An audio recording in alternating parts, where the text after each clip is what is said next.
Hello दोस्तों।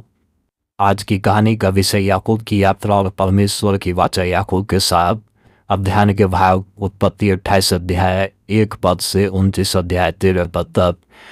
कहानी के मुख्य पड़ाव मारी मीका की सलाह और पिता इसहाक का आशीर्वाद और भाई का डर और जंगल में याकूब को परमेश्वर का दर्शन और हैरान देश में पहुंचना। मेरे प्रिय, याकूब ने छल करके अपने भाई इसहाक का पहलू ढेगा देकर और आशीर्वाद ले लिए थे और इसहाक और रिबका डरे हुए थे कि कहीं इसके लिए एसाव याकूब को मार ना दे। और उसकी माँ ने सलाह दिया कि वो यहाँ से उसके पिता के घर चला जाए, अपने नाना के घर चला जाए।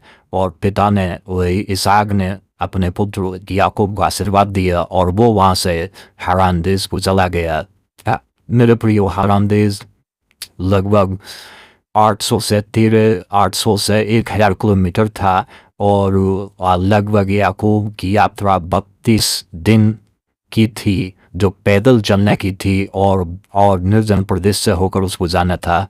यात्रा जोखिम और कठिनाई से भरी हुई थी और याकूब ने आशीर्वाद लेकर अपनी यात्रा शुरू कर दी।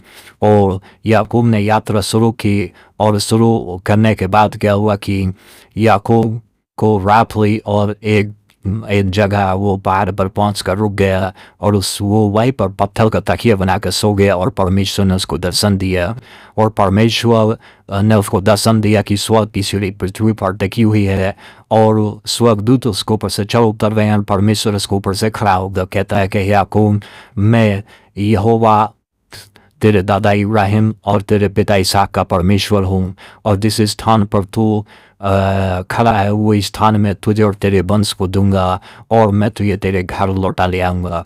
और याकूब जो है परमेश्वर से ये परमेश्वर का जो दर्शन पाता है और नींद से जाग उठता है और वो डर जाता है और कहता है कि निश्चय ये स्थान परमेश्वर का भवन को छोड़ कुछ नहीं है, ये परमेश्वर का भवन है और ये परमेश्वर का घर है और वो ये स्वर्ग का फाटक ही होगा। और याकूब जो है वहाँ पर एक पत्थर खड़ा कर देता और उस पर तेल डाल देता और कहता है, हे परमेश्वर, यदि तू मुझे इस यात्रा में तुम मेरी रक्षा करे और मुझे खाने के लिए रोटी और वस्त्र दे और मेरी रक्षा करे और वापस पिता के घर लौटा के ले जाए, तो मैं तुझको अपने सब चीज़ों का, सब संपत्ति का 10वांश दिया करूँगा। ये बाचा बांधता है।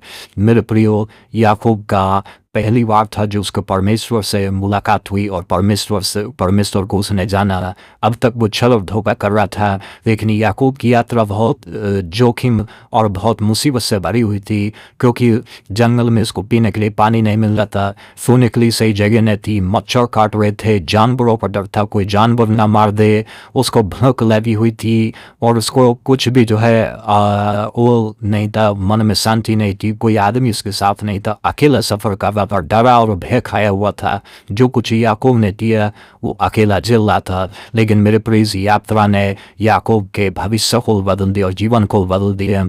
याकूब जो है एक धोखेबाज से जो है परिवर्तन हो गया और वो परमेश्वर पे विश्वास किया और परमेश्वर ने उससे बातचीत किया। ये कहानी दिखाती है कि परमेश्वर अपनी बाचा को मनुष्य के लिए पूरा करते हैं। जो कुछ परमेश्वर कहता है वो परमेश्वर मनुष्य के लिए पूरा करता है। फिर मनुष्य चाहे अपने स्वभाव को बदल दे या धोखा दे या वो समय के अनुसार कभी गलत भी हो जाए, लेकिन परमेश्वर क्षमा करके अपने वाचा को पूरा करता ही है। और परमेश्वर ने जो वाचा बांधी थी, जो उसके पिता इब्राहिम को, उसके दादा इब्राहिम को और उसके पिता इसहाक को दिया था, उस वाचा के अनुसार, उस प्रतिज्ञा के अनुसार परमेश्वर इब्राहिम को जो है दर्शन देता जंगल में, उससे वाचा बांधता और याकूब का जीवन यहाँ से आध्यात्मिक जीवन शुरू होता है और याकूब अपनी सारी संपत्ति का 10वां देने की प्रॉमिस करता है। आप हमें कमेंट करके जरूर बताइए आपको कहानी कैसी लगी। इस कहानी में इतना ही, धन्यवाद।